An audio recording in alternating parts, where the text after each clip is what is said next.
What's going on, everybody? Welcome to another episode of the Sports Beat with Richard Holdridge, presented by Georgia Alabama Sports Live, as you are listening to us on Noonan Zone, home of Southern Sports, WQEE 99.1 FM, The Key. It is Wednesday night. You'll get a replay of this on Thursday morning. I got a full hour show for the radio, but I'm only going to come on for about 10 minutes just to give some recap on what's going on in the world of sports, because I'm going to have Philip Jordan on the show for the radio only, and then I'm going to air part of the Georgia Alabama Sports Live show that Thrift Behringer and I did yesterday with Mike Conti. Now, the Mike Conti interview was aired on WQEE yesterday, but Thrift and I had our rankings for the top high schools, our ratings, rather, for the top high schools in the Tri-City area. And also, here's what's going on in the world of high school sports, as Thursday, Otis Spencer Stadium, the Spencer Green Wave taking on Central of Macon. You got Harris County that's traveling to Riverdale to take on Drew and the Titans of Drew. And then you also have Columbus on the road down in Albany, Georgia, taking on the Golden Tornadoes of Monroe. And we have got a jam-packed week. Week 11, Georgia Alabama Sports Live is going to be up at Chambers Academy for Glenwood taking on the Rebels of Chambers Academy. It's the final regular season game of the AISA before we get into the playoffs. And then we also have some softball tournaments going on down at the South Commons, Columbus, the GHSA softball tournaments. Congratulations, Harris County. They get the win, and they will play Ola in the second round, as the first pitch will be 3 o'clock. That is a second round game. Harris County taking on Ola, as they defeated Cambridge earlier today by a score of 8-7. And let's look at some of the updates for softball in the GHSA, as we also have, all the classifications are playing down at the South Commons softball complex. And so as we look at the playoffs, let's go ahead and look at the 7A bracket, as East Coweta, they defeat North Gwinnett 8-0 today. Brookwood gets by North Cobb. And so tomorrow, East Coweta will take on Brookwood in the winner's bracket. Mill Creek got by North Paulding 4-2, as they will await the winner of Buford and Lowndes. I don't have a score update on that because I'm getting this off of Max Preps. All right, so Class 6A, you got South Effingham defeated Pope, and Noonan defeated Grovetown. So South Effingham and Noonan are in the winner's bracket. River Ridge defeated Alcovey. And then we're still waiting on the winner of Lassiter and Effingham County. And then, we do have the loser's bracket as well. Now, let's go to 5A, because this is where Harris County is at, as they did defeat Cambridge 8-7. Ola defeated Cartersville. So they will play in the winner's bracket tomorrow at the South Commons softball complex. Northside gets a narrow 2-1 victory over Kell. And Northgate, the Vikings, out of Noonan, defeat Eastside 3-1. And so Northside takes on Northgate. This is a region matchup, and that is going to be tomorrow. So I'm going to stop right there. 7A, 6A, and 5A. There's no local teams that are represented from 4A and below, because I want to talk about the GHSA when it comes to playoffs. I mean, we know about the policy when it comes to football. So the story is, I requested 2 media passes for Georgia Alabama Sports Live, and I got a response back from the director of media relations for the GHSA. And so my press credentials got denied per GHSA media policy. I'm going to read this out loud to you so you can understand my frustration. The GHSA only issues press credentials to representatives of newspapers with Georgia Press Association membership. So, yes, I'm a sports writer at the Chattahoochee Valley Living, but that does not have Georgia Press Association membership. So that's out. Network television stations. Okay. When I called games last year for CTV Beam and the CW Jabama, I guess that would count. But since I don't do that anymore, we'll throw that out. Network radio stations with broadcast contracts for a particular event.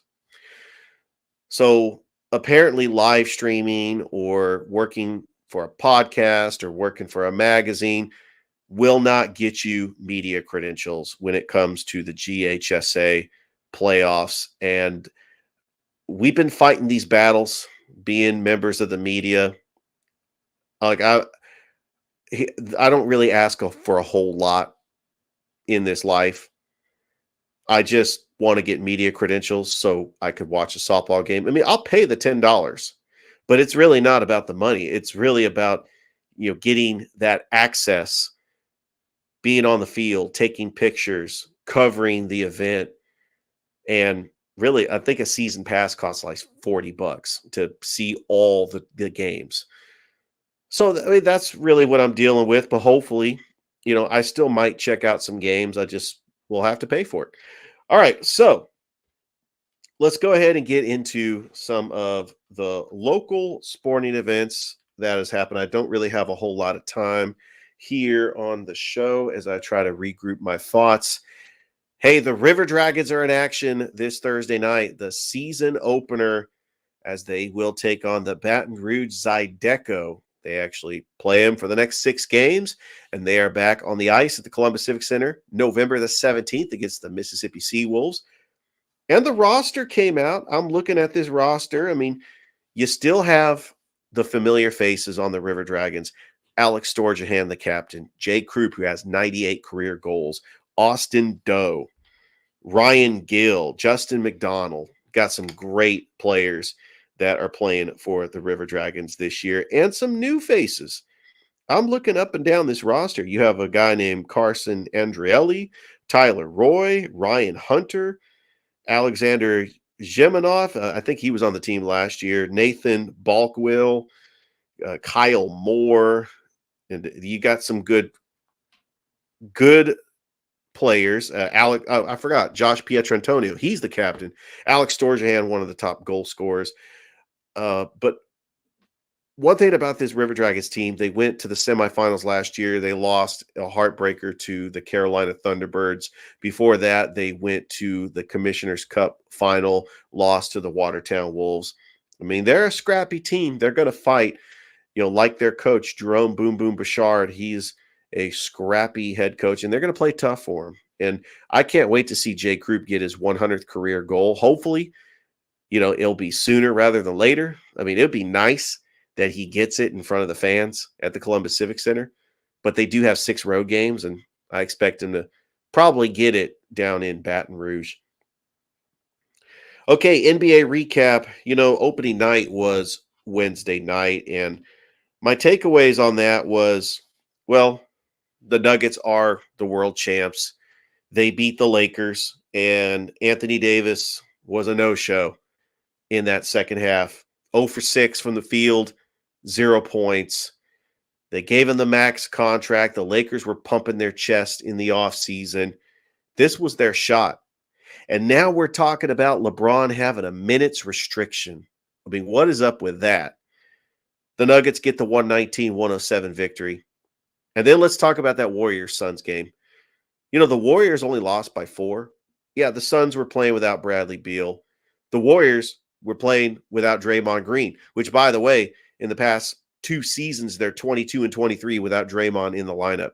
Steph Curry did not shoot very well. Chris Paul, he didn't shoot very well either. And yet the Warriors only lost by 4 points. I think that there are good takeaways that when Chris Paul is in the lineup, it gives Steph Curry some relief because his plus minus is really high. He comes out of the lineup. Chris Paul just makes players like Moses Moody better, and you don't have to worry about that headache, Jordan Poole. He was just a distraction in that locker room, and they got rid of him. He's out of town. So that was the action Tuesday night. So Wednesday night, let's talk about the Atlanta Hawks, who got the 116-110 loss to the Charlotte Hornets. And while I was watching this game on my phone, the Hawks did have a 9-point lead in the first half. Trae Young had 23 points, but off 4 of 19 shooting. That's not going to get it done. DeJounte Murray wasn't all that great either, 3 of 14 shooting. One bright spot was Jalen Johnson did have 21 points. I don't know if they are better or the same without John Collins. When you trade away a guy like John Collins, who was a borderline all-star, he was a 20-10 guy, you got to expect guys like Sadiq Bey to step up, or DeAndre Hunter, who didn't even crack the double-digit mark. He had 9 points. Very disappointing. This is a disappointing loss because they have a tough home game Friday night against the New York Knicks, who are much improved. Julius Randle, he's a 25-point-a-night guy. Jalen Brunson, they got a dynamic duo. And you know that Tom Thibodeau plays tough defense, coaches tough defense for the New York Knicks. And I think the Hawks could go 0-3 because they play the Bucks on Sunday. So they've had to get this win. I know that it's a regular season game and it shouldn't matter, but these games you got to win, especially when you're better than the other team.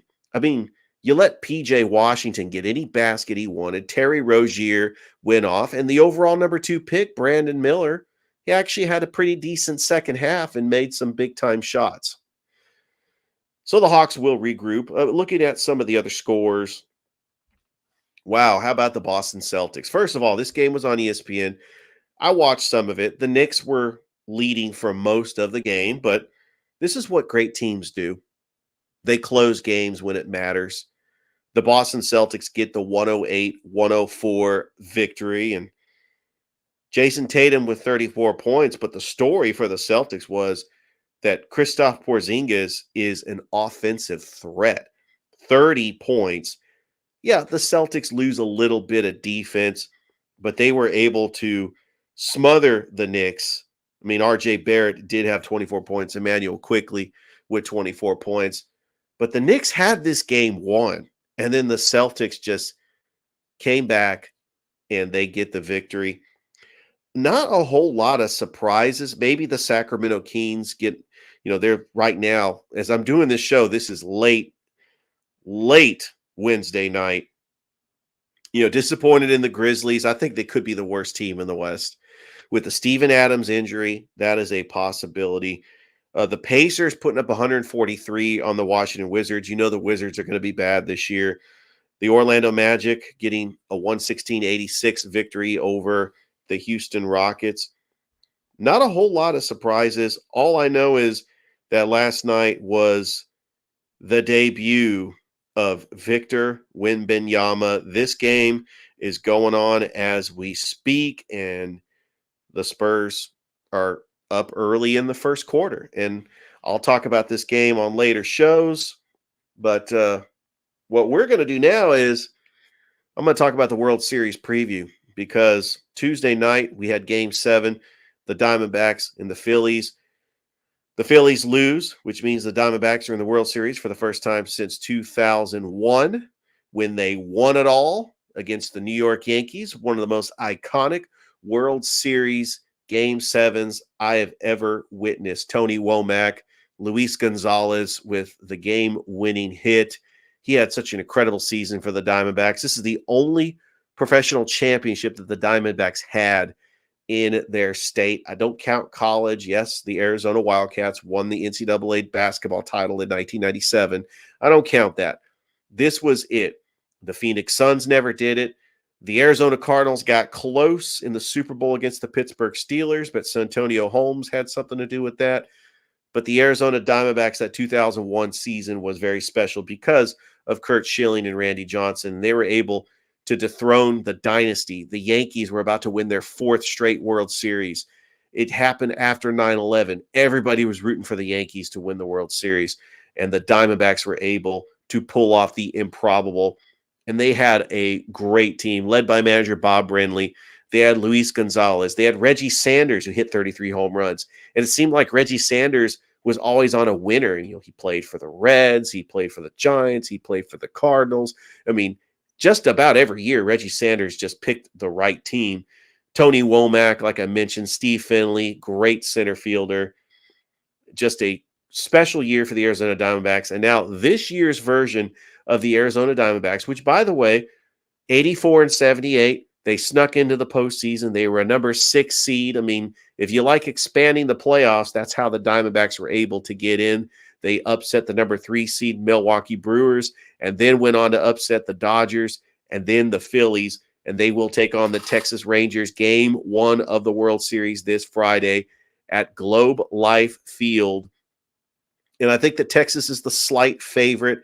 I would like to see the Texas Rangers get their first World Series title because they got so close in 2011. They were 1 strike away playing the Cardinals in that Game 6, and David Freese broke the hearts of Texas Rangers fans.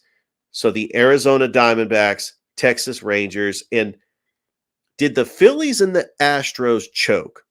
Because both teams who were in the World Series last year had a 3-2 series lead, and Game 6 and Game 7s were at home, and they could not get it done. What a disappointing Game 6 and Game 7 for the Phillies and the Astros.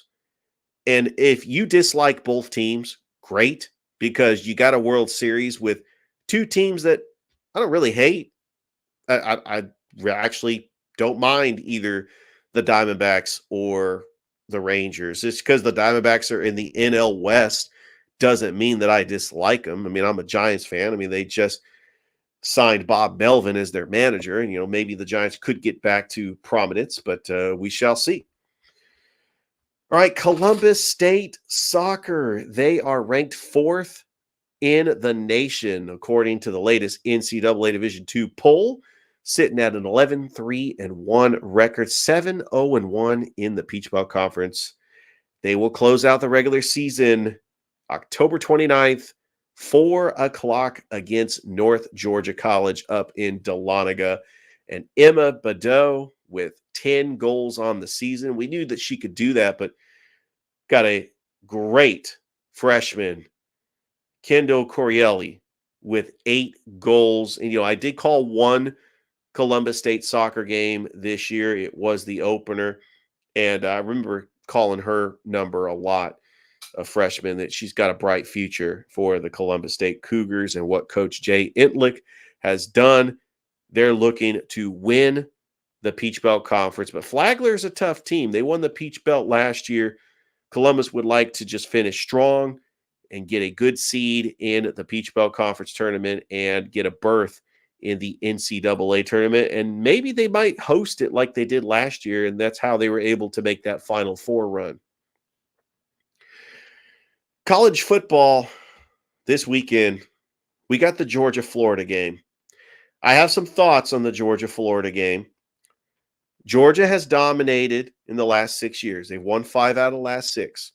The last time Florida beat Georgia, it was the pandemic year, 2020. That was the game when Kyle Pitts just went off on Georgia. Georgia had the 14-0 lead, and this is where the skeptics started questioning Stetson Bennett. But Georgia has dominated in the last 6 years, and you look at this series, Florida dominated Georgia from 1990 to 2003. I mean, it was the Spurrier effect. But then Georgia went on a little bit of a run in 2011, 2012, 2013. Those were the Will Muschamp years. And Will Muschamp actually started 0-3 against Georgia. And I remember 2012. That was when they upset the number 3rd ranked Florida Gators 17-9.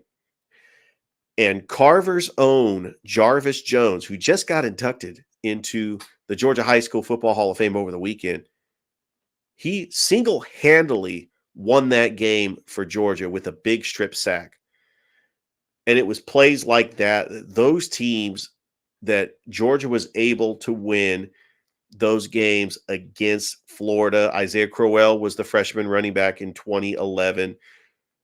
2012 was when Georgia went all the way to the SEC championship and lost. And then 2013, still a great team, but they beat Florida, and then Florida was able to come off with some wins. I remember Georgia 1997. They were able to get the victory over Florida, which surprised everybody. Hines Ward was the quarterback on that team. I mean, this is a very special game, and as a Georgia fan, I get nervous watching it because some crazy things have happened in the Georgia-Florida game. And even though Georgia is favored by 2 touchdowns, they don't have Brock Bowers, but Florida has a quarterback by the name of Graham Mertz, who's starting to look like he's a pretty good quarterback. Ricky Pearsall, he is a weapon on the outside, and Trevor Etienne. Florida has some players that can make big plays. The question is, does Billy Napier have the horses that can stay with Georgia? Because Georgia still has a lot of depth, even though they don't have Brock Bowers. I expect Georgia to win this game. It's going to be a lot closer than people think. Georgia Tech. All right, so Georgia Tech, they are at home at Bobby Dodd. 8 p.m. kickoff on the ACC network against Drake May and the North Carolina Tar Heels. I expect to see a lot of fans at Bobby Dodd. They might not be wearing the blue and gold. They might be wearing North Carolina blue because of Drake May. The last time that Georgia Tech had a big game against a ranked North Carolina team, they beat them at the Mercedes-Benz Stadium. Look, they had a very disappointing loss to Boston College, although they did get a lucky win a couple weeks ago against Miami. I just don't know if Georgia Tech has enough firepower to handle North Carolina, which is still a very great team. Haynes Keene has got to cut down on the mistakes. But I think this is going to be a good game. Tonight, as I'm airing this on Thursday, we have the Battle of Georgia at the Sun Belt level. We have Georgia State 6-1 going down to Statesboro, Paulston Stadium. I expect there's going to be a lot of fans there as Georgia Southern hosting the Georgia State Panthers. Georgia Southern, who is 5-2. And I like this rivalry because they're two schools. They got introduced to the FBS a couple of years ago, and they both represent Georgia. So it's not just Georgia, Georgia Tech. We also have Georgia State and Georgia Southern. Other local teams in action in Georgia, we have Brevard that is taking on LaGrange, 3 p.m. at Callaway Stadium. LaGrange trying to get their first victory of the season in NCAA Division III, the LaGrange Panthers. Point University is on the road. They are 3-5 as they are taking on Pikeville and West Georgia. As they make that transition to NCAA Division I, they are 5-2, and they are taking on Shorter. This game is actually happening tonight. This is a Thursday night game as West Georgia is taking on the Shorter Hawks out of Rome, Georgia. All right, the Mercer Bears, they are on the road taking on Western Carolina. Mercer is 5-3 on the season. You have Lincoln that's taking on Kennesaw State. The Auburn Tigers, 3:30 kickoff. They're taking on the 4-3 Mississippi State Bulldogs. Auburn is 3-4. They got to win this game. I think that Auburn can run the table, go 7-5. They could go 7-4, getting ready for the Iron Bowl, and I think they could finish 7-5. I mean, it would be great if they could just win out, and then they win their bowl game. And in Hugh Freeze's first season, they're 9-4. But let's think realistically here. Do they have the players that are capable of doing that? They've got to find the little things and have an identity on offense. I think it would be a great start to get a big win over Mississippi State at the Plains. And that is about it, looking at all the college games that I'm trying to get. We talk about college football, and some people think that Michigan should be the new number one. Everybody is weighing in on this Michigan cheating scandal. I don't really have anything to say on that. So I'm going to leave Will alone and kind of just let things play out. Some of the top 25 matchups, we don't really have a whole lot of intriguing matchups. Yeah, Oregon is playing Utah. That is a top 25 matchup. Duke is taking on Louisville. Tennessee is taking on Kentucky. We got the noon kickoff. Florida State is taking on Wake Forest. Oklahoma is taking on Kansas. And BYU is taking on Texas. But Texas is going to be without Quinn Ewers. And I think that the Arch Manning era may begin. But if Quinn Ewers comes back from injury, does Arch Manning go back to the bench? I don't even know if Arch Manning is going to start in this game. NFL Thursday night, we've got a pretty good one, although these two teams have been struggling. The Tampa Bay Buccaneers taking on the Buffalo Bills. The Bills are favored by 9. The Bills, after just a gut-wrenching loss to the New England Patriots, they got to bounce back and try to get a win. The Buccaneers, they lose to the Falcons, and now they could see themselves at 3-4. With the Atlanta Falcons taking on the Tennessee Titans on Sunday. Falcons are a slight favorite, 2.5 points. I hope that Desmond Ridder can cut down on the mistakes because the Titans are either going to start Malik Willis or Will Levis at quarterback because Ryan Tannehill does have a sprained ankle. I just hope that the Falcons defense can just find a way to get the stops when they need it the most against the Tennessee Titans. And Desmond Ridder needs to cut down on the turnovers. I think this is a game that the Falcons can get on the road, get a big road victory over the Tennessee Titans, and try to elevate themselves, to separate themselves from all the teams in the NFC South, especially if the Buccaneers lose. I mean, what do we also got on the slate? The Saints are on the road against the Colts. I think the Saints might end up winning that game. And then the 49ers taking on the Bengals. I just received word that Brock Purdy is in concussion protocol. Look, he's a good quarterback. He's not Patrick Mahomes. He's not the type of quarterback that can march down the field with a minute to go and no timeouts and you're on the 20. He's not the type of quarterback that can march all the way down and get the game-winning touchdown. He could probably get him in position for a game-winning field goal like he did against Cleveland 2 weeks ago. But I think Brock Purdy is going to play. There's still time to pass concussion protocol. I think Brock Purdy plays, and I think that the 49ers get the win. I think it's going to be a shootout between Joe Burrow and Brock Purdy, to be honest with you. And the 49ers, they have 2 straight losses. They don't want to see that, especially since, the Philadelphia Eagles, getting their win against the Miami Dolphins on Sunday night. The Eagles are on a bye. Just looking at some of just the intriguing games, the Rams taking on the Cowboys.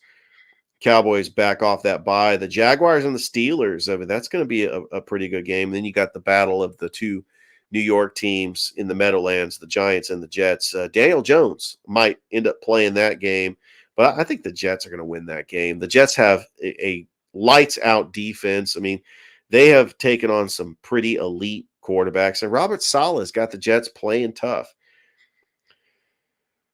So we, looking at some of the things that are happening in the world of sports, and I admit I've gone over. I'm already at 29 minutes. I'm gonna have to cut some of this for the radio show. As I look at everything that's going on in the world of sports, I realize that sports is really a medium where a lot of people can escape to. And I'm just happy that I can bring you all the local coverage that you deserve, that this city deserves here in Columbus. I've lived in Columbus, Georgia since 2015. I have been just a proud resident of Columbus. And I haven't got started. I didn't get started doing sports in Columbus until 2021. And so what took me so long? Well, sometimes the timing could be off, but I felt like the time was just right. And so I'm very blessed that I'm able to do a radio show here on WQEE 5 days a week. That is all the time I have here on the show. So stay tuned for Philip Jordan. He is going to come on the show next. You don't want to go anywhere. It's the Sports Beat with Richard Holdridge. We will be right back with the one, the only Philip Jordan from Wiregrass News and Sports.